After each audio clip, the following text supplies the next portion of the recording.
Vamos a conversar con Víctor Gómez Casanova, que fue además colega de nosotros cuando éramos pobres en la Casa Vieja, Domingo, tú y yo.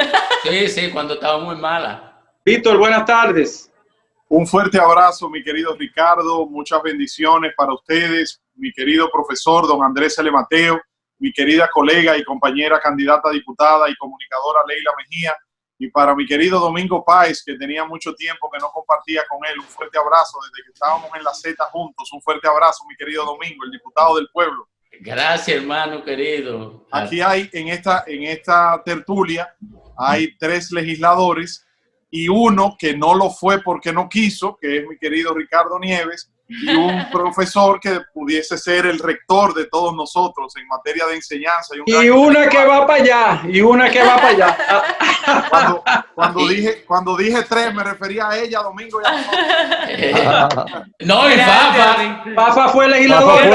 Fue legislador, un gran legislador. Estoy dejando a don Fafa de último porque don Fafa, yo no sé si saludarlo como el papá de Fafico, que viene siendo como un tío mío, como un tío mío también por su amistad con mi papá, porque debo decirle que don Fafa Taveras y el doctor Gómez Vergés eran 2 adversarios políticos acérrimos, pero yo no había visto un odio en lo político acompañado de un amor y de una camaradería en lo personal como esa relación de esos 2 señores. No, pues usted sabe que ellos son satos los 2. Sí, pero en la época de los 12 años, papá me cuenta que Fafa era una palma de fuego en contra de Balaguer y que eso era fuego que votaba contra el gobierno de Balaguer. Entonces me cuenta papá que Balaguer siempre le decía como que se daba cuenta de que había que salirle al frente a las acusaciones y a los ataques de Fafa en la época de los 12 años. Y entonces papá me dice que siempre ellos tenían fuertes contradicciones y diferencias en público, pero que en lo personal siempre desarrollaron una muy buena amistad. Bueno, Víctor, Leila, adelante. Sí, Víctor, ahora que vas en la boleta del PSD, también como candidato a diputado por la 1 del Distrito Nacional, en esta ocasión, ¿cuáles son tus principales temas o tus propuestas legislativas más importantes? Claro que sí. Te cuento que lo primero es el eje central de nuestra campaña, que es el de gobernanza. ¿Qué es gobernanza? Gobernanza es darle participación a las personas, involucrar a la sociedad, invitar a la sociedad a que participe en la toma de decisiones. Un diputado como representante, como un legislador, no puede creerse que es una especie de César de la antigua Roma y que yo soy el superdiputado y yo soy el honorable diputado y entonces mis súbditos son los ciudadanos que me eligen. No es así. Los diputados tenemos que ser todos y el diputado tiene que tener una invitación para que las propuestas y los planes de trabajos sean incluyentes con la participación de la sociedad. Porque, por ejemplo, te voy a poner un ejemplo contigo mismo, Leila. Tú eres una mujer que tienes muchos años sin ser legisladora, defendiendo desde todos los escenarios, desde los medios de comunicación, desde tu profesión como abogada, desde tus relaciones con distintos sectores, defendiendo el derecho a la protección animal. Inclusive, sin ser legisladora, recuerdo yo siendo diputado, tú me llamabas, me pedías el voto, te involucrabas, me pedías que te contactara a otros legisladores, hacías reuniones. Lo tenías harto, yo iba a diario a la Cámara, harto lo tenía. Inclusive estuviste presente en las gradas de las vistas públicas en la sesión en que aprobamos la ley de protección animal. Eso fue una conquista de Leila Mejía y Leila no era diputada, Leila era una ciudadana interesada en ese tema. Entonces, ¿qué pasa? Que ni Ricardo Nieves, ni Fafa Taveras, ni Domingo Páez, ni Víctor Gómez Casanova, por más experiencia que tengamos y por más conocimiento de causa que tengamos, ni don Andrés L. Mateo, tenemos los conocimientos de la problemática del maltrato animal como lo tiene Leila Mejía, porque ese es un tema que apasiona a Leila, ese es un tema con el que se identifica Leila. Entonces, nadie más autorizado que Leila para decirnos cuáles son los problemas de esa situación, cuáles son las propuestas de solución de esa situación, cómo se manejan en otras sociedades esa situación. Entonces, lo inteligente es que el legislador llame a Leila y llame a los ciudadanos y le diga, óyeme, dime cuál es tu problema, dime qué tú harías si el diputado fuera tú. Perdóname, Víctor, pero eso es parte de la representación. Exactamente. ¿Y por qué en los países, en Europa, en Estados Unidos, así los representantes lo que hacen es eso? Gracias, Ricardo. En nuestro país no es así. Aquí es de arriba para abajo. Pero tenemos que hacer que sea así. Tenemos que modificar el estilo de representación legislativa para que las personas se sientan empoderados de sus diputados. Mira, Ricardo, pregúntale a Leila, no porque te lo diga yo. Pregúntale a Leila y le puedes preguntar también a Domingo, que tenemos experiencia legislativa. Óyeme, es increíble. La gente no sabe lo que es una circunscripción, ni sabe cuál es la circunscripción en la que ellos pertenecen, ya sea que voten o que vivan, ni saben quiénes son los representantes como diputados de esa circunscripción. Por lo menos aquí en el Distrito Nacional, en la provincia de Santo Domingo y en las masas poblacionales de mayor cantidad de personas. Quizás en el interior sí, porque las demarcaciones son más pequeñas, pero aquí a un capitaleño tú lo agarras y le dices, venga acá, usted sabe cuál es la... Ni siquiera saben que la capital está dividida en circunscripciones. Ni siquiera saben cuáles son las limitaciones geográficas. Víctor, de las circunscripciones. eso significa que hay gente que vota por un candidato y nunca más en su vida lo vuelve a ver ni sabe qué ha hecho con su voto. Ya lo sabe, Ricardo, ya lo sabe. Entonces, No, nosotros estamos abogando primero por la gobernanza, porque la gente se involucre, porque está bueno de criticar. No vale la pena criticar por criticar. Hay que involucrarse, hay que participar. Entonces, si yo critico un problema, tengo que ser lo suficientemente responsable como para también involucrarme en presentar propuestas de solución a ese problema.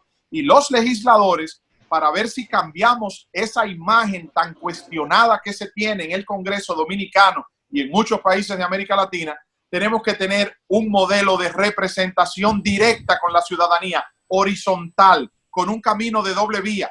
Entonces, sobre esa sombrilla, sobre esa metodología, tengo 3 ejes de campaña, Leila. Gobernanza de capital humano, gobernanza de economía y gobernanza de infraestructura. En la gobernanza de capital humano, 2 temas principales. Número 1, la matrícula, el presupuesto, el costo de los colegios privados en la República Dominicana. Somos el único país de América Latina donde se paga reinscripción todos los años por la misma cantidad de hijos que tenga la familia. Si tenemos 2, si tenemos 3, si tenemos 4, hay que pagar 2, 3, 4 reinscripciones todos los años.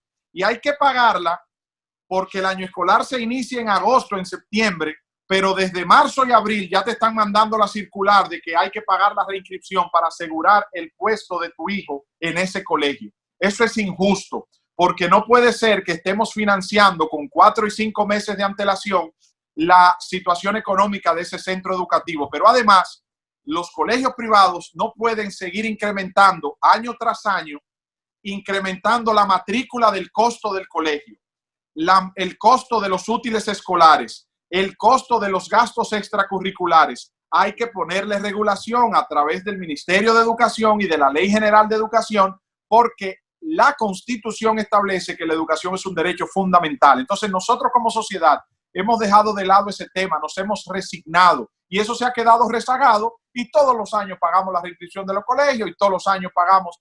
Entonces, si usted alquila una casa o un apartamento, usted paga depósito, pero la primera vez.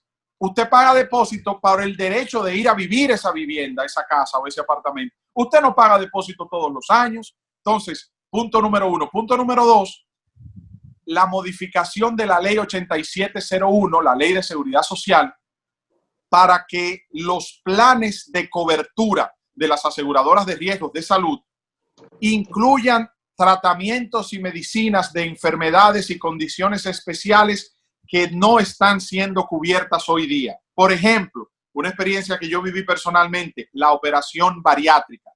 La obesidad es una enfermedad, el sobrepeso es una enfermedad que degenera en otras enfermedades como la diabetes, como la hipertensión y muchas otras, o que complica enfermedades que ya la persona en sobrepeso pudiera tener. Entonces, no puede ser que una bariátrica que ya corrige el problema de la obesidad y del sobrepeso cueste entre $9,000 y $14,000 y tenga que ser costeada por el paciente cuando es un tema de seguridad pública, de salud, de seguridad de la salud del individuo, porque cuando usted corrige su sobrepeso, usted deja de ser una bomba de tiempo, usted deja de correr riesgo de hipertensión, de diabetes, pero no solamente la bariátrica. Hay enfermedades terminales, distintos tipos de cáncer, pero también lupus y otro tipo que deben ser atendidas. Y también, Leila, algo en lo que yo sé que tú también has estado trabajando, condiciones especiales. Hay niños con autismo, hay niños con síndrome de Down, hay niños con déficit de atención. Y esas condiciones especiales, si bien algunos casos no la consideran como enfermedades, necesitan un tratamiento especial y tiene un costo. Y las aseguradoras de riesgo... Carísimo, eso es carísimo. Muy caro. Muchísimo dinero. Así es. Entonces, eso tiene que estar regulado dentro de la Ley 8701 de Seguridad Social y el tema del Consejo Nacional de la Seguridad Social. Sobre tema de gobernanza económica, nuestro país y el mundo han entrado en una recesión. La economía ha sufrido grandemente y tenemos que recuperar la economía. Y a partir del 16 de agosto entra un nuevo Congreso que va a ser más variado, va a ser más equilibrado, sin importar quién gane la presidencia. No importa qué candidato o qué partido gane la presidencia de la República, tenga el control del Poder Ejecutivo. Todas las encuestas señalan que el Poder Legislativo va a ser más equilibrado y va a tener una composición más heterogénea, lo cual es muy positivo para el fortalecimiento de la democracia de nuestro país. Entonces, en esa gobernanza económica, nosotros tenemos que saber que el comercio electrónico, el e-commerce, es los rieles en los que tiene que ir montado el proceso de recuperación económica.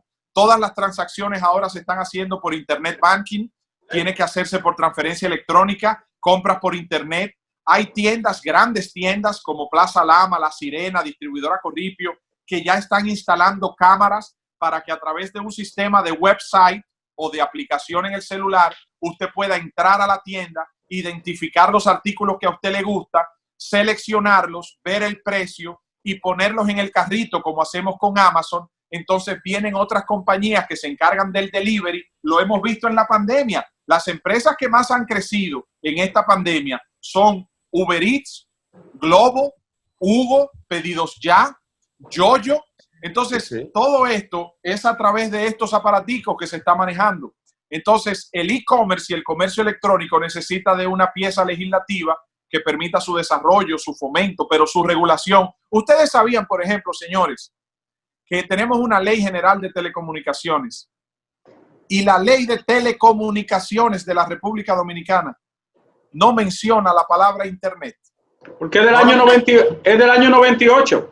Y en esa época el Internet no tenía la incidencia ni las redes.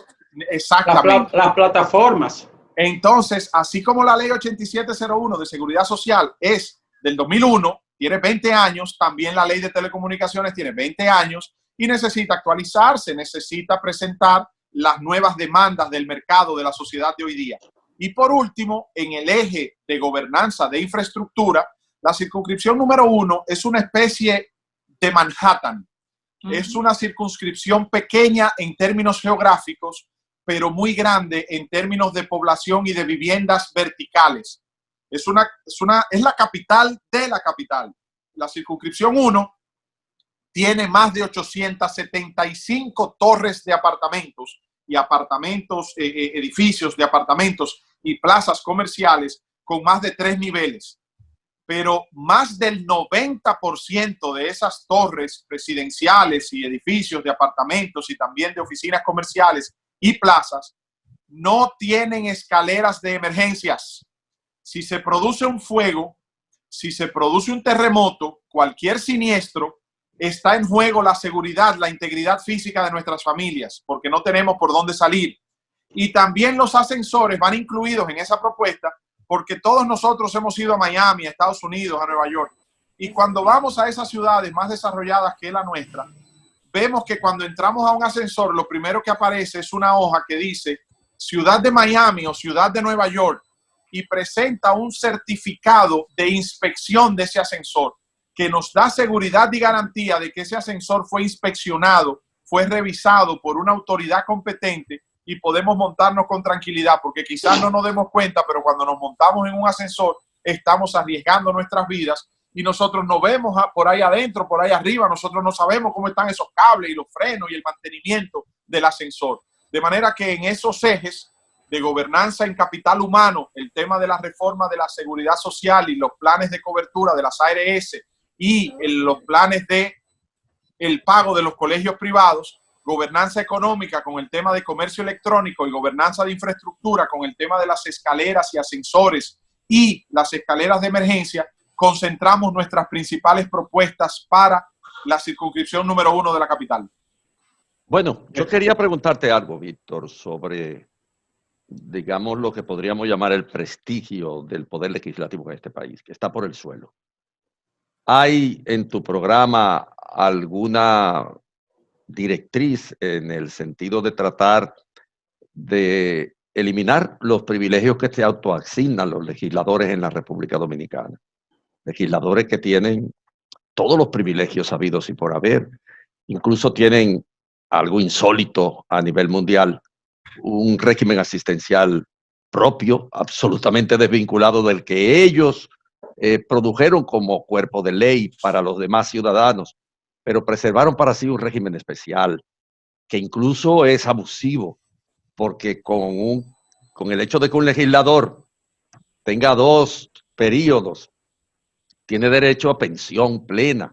Yo me he pasado, por ejemplo, 40 años en el ámbito educativo y bueno, uno dice, pero por Dios, tienen además 2 exoneraciones, tienen bonos de la madre, bonos del padre, del abuelo, del tío, cuando viene la Semana Santa, cuando hay en la fiesta del merengue, cuando vienen los reyes.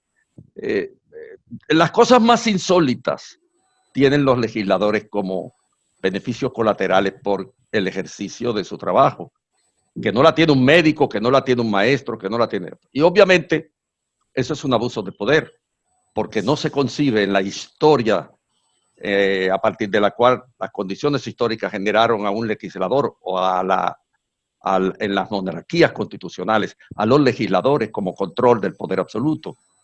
No se concibe tantos privilegios. Y uno piensa que tal vez llegó la hora de decirle al legislador, mire, usted es un empleado como yo, como un médico, como un abogado, como un obrero. Usted es un empleado del Estado. ¿Hay en tu programa algún discurso de este tipo tendente a parar ese abuso de autoasignación de privilegios irritantes ante la población? Don Andrés, fui legislador durante 6 años y tenía la facultad de poder presentar una liquidación de gastos sociales de 77,000 pesos, 87,000 pesos todos los meses. Y nunca lo hice. Pero sí recibí, porque, mire, es un tema, usted ha puesto el dedo en la llaga. Ahí se presenta una contradicción social muy fuerte.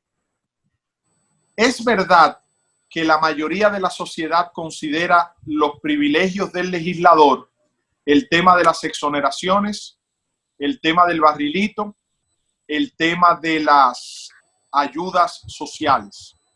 Sin embargo, le puedo decir que la cultura clientelar de la sociedad y la presión social de ciertos sectores de nuestra demarcación es muy fuerte.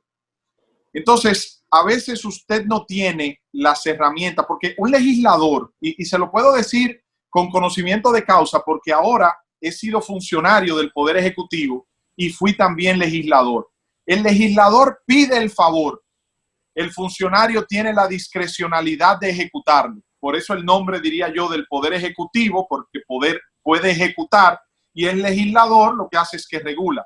Cuando yo era diputado, yo recuerdo que iban personas donde mí, me pedían algún tipo de asistencia y yo tenía que llamar a la directora del Plan Social o al director de los comedores económicos o al ministro de Salud para pedirle cualquier apoyo. hoy, siendo director de autoridad portuaria, yo recibo las solicitudes de los diputados y de los senadores que me dicen, mira, tengo tal situación en mi provincia o tal y cual cosa, que un nombramiento, que un empleo, etcétera. Entonces, yo comprendo su punto de vista, don Andrés, pero créame, y ahí Domingo también puede decirlo, es una presión social muy fuerte que a veces usted no tiene capacidad de respuesta. Me refiero en cuanto a las ayudas sociales, en cuanto a los alimentos y las cajas en Navidad, en cuanto a las medicinas, en cuanto a las facilidades para las madres, los regalos. Y usted me dirá, Víctor, pero es que un congreso no está para eso. Sí, es verdad, don Andrés, la función de un congreso no es eso. Pero la gente va donde el diputado y donde la diputada porque lo considera como el poder político más cercano que tiene para poder buscarle esa solución. Entonces, eso tiene que ser un debate, yo entiendo, que vaya más allá del Congreso, sino de la sociedad. Además, don Andrés, vamos a estar claros, porque no quiero salirle aquí a usted por la tangente ni con demagogia. Es muy difícil que los legisladores legislen para quitarse conquistas que sus antecesores lograron por ellos mismos. Porque varias veces, mientras estuvimos en el Congreso, se presentaron iniciativas tendentes a corregir ese tipo de situación que usted señala y el Pleno se oponía porque entendía que iba en contra de sus propias conquistas. Víctor, pero oye una cosa. Tú te refieres a evidencia de que hay un problema general de fondo, que el Estado tiene una característica de una sobreestimación, sobrevaloración de las jefaturas, que mandan no por compromiso, sino por intereses, que ejercen la autoridad en función de lo que conviene y de lo que pueden aprovecharla. Que hay una degradación del ejercicio de la política y en el Congreso es una expresión de eso. Pero los ejecutivos, como tú dices, tienen todavía un campo mucho mayor. El congresista lo estableció por ley. El ejecutivo administrativo lo hace a conveniencia y por lo que crea que puede hacer. Es decir, hay una naturaleza en el sistema de degradación, de autoridad para el manejo y del clientelismo como mecanismo.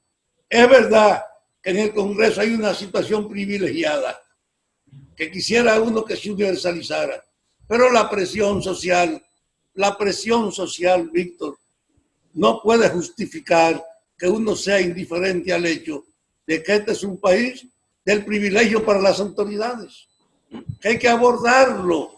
Todo tu plan que tú pusiste ahí, yo estaba escuchando, dice, un clásico vocero de la clase media para controlar la especulación de las escuelas y de todas las otras cosas. Muy bien, tú puedes hacer un trabajo, pero no toca la cuestión esencial, que hay que recuperar la política. La prostitución de la política hay que erradicarla. No puede ser. Vamos a la pregunta. No puede ser para ser manejada con esta actitud. Y lo que uno quiere ver en ti, que ya conoce la estructura administrativa del gobierno y que fuiste legislador, es que ese problema central, yo quisiera que fuera también preocupación tuya, no en particular, sino central, de que el Estado hay que hacerlo otra vez. Estoy de acuerdo con usted, don Fafa. Estoy de acuerdo con usted y lo que quiero llevar a su ánimo y que usted comprenda también, porque sé que lo sabe y los amigos que nos están escuchando y nos están viendo por las redes, es que la presión social de los sectores de pobreza, porque también ahí entra también una parte que debe ser analizada, que es la composición social en cuanto a la geografía. Por ejemplo, un diputado de la circunscripción 1 de la capital pudiera prescindir más fácil de ciertos planes de asistencia que un diputado de la provincia de Pedernales, por ejemplo, o de la circunscripción 1 de Santo Domingo Este, como era Domingo, por ejemplo. ¿Por qué? Porque en la circunscripción 1 usted tiene poblaciones de miseria más reducidas.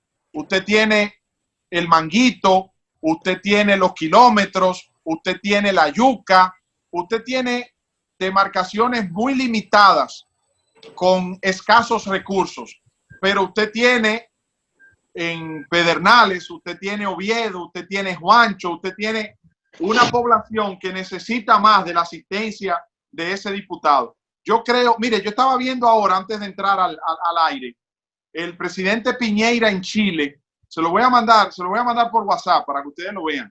El presidente Piñera en Chile acaba de firmar la reforma constitucional para reducir los beneficios, las facilidades, aparte de los niveles salariales de que gozan los funcionarios del Estado, no solamente del Poder Legislativo, sino también del Poder Ejecutivo, los ministros, gobernadores, senadores, diputados. Recientemente, hace 2 horas, acaba de firmar el documento de promulgación de la reforma. Yo creo que aquí nosotros estamos llamados a una conversación franca después que pasen las elecciones, para que no esté contaminada por la competencia electoral, sobre ese y otros temas que tienen que rebasar la frontera del Congreso para ser analizadas, no solamente por los legisladores, sino por la sociedad, donde ustedes, como expresiones de los medios de comunicación, juegan un papel determinante. Bien, Víctor, finalmente, porque el tiempo nos apremia, ya tú estás en campaña en actividad física, presencial, o todo se hace de forma virtual. En la número 1 es más fácil trabajar. Mira, Ricardo, yo tomé licencia el viernes pasado, el viernes 29, y la tomé efectivo al lunes día 1.